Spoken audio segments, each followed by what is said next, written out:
Hey, what's up everyone? In this video, we'll be talking about the if-else statement in Java, not to be confused with a regular if statement. All right, so this is what an if-else statement looks like.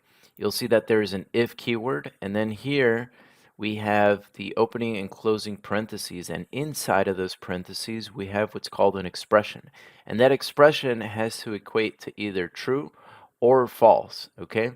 If it turns out that it's true, then it'll run whatever code is inside of the if block, which would be this right here. You see these opening and closing curly braces? Whatever is inside here gets run if this expression is true. If it's false, then it'll run whatever's inside of the else block, which would be this right here, okay? All right, so 1 less than 2, is that true or false? Okay, that is true. So if we run this, you'll see that A gets printed onto the console window, but not B.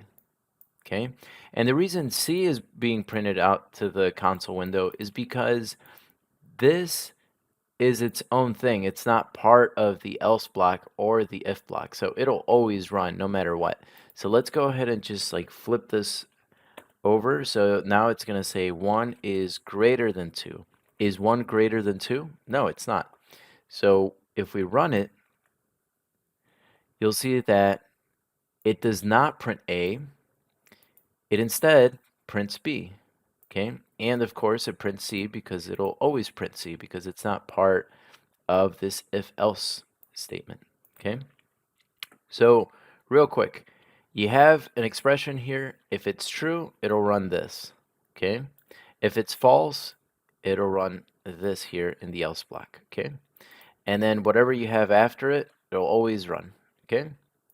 All right. I hope that was useful, and thanks so much for watching. I'll see you next time. Thanks.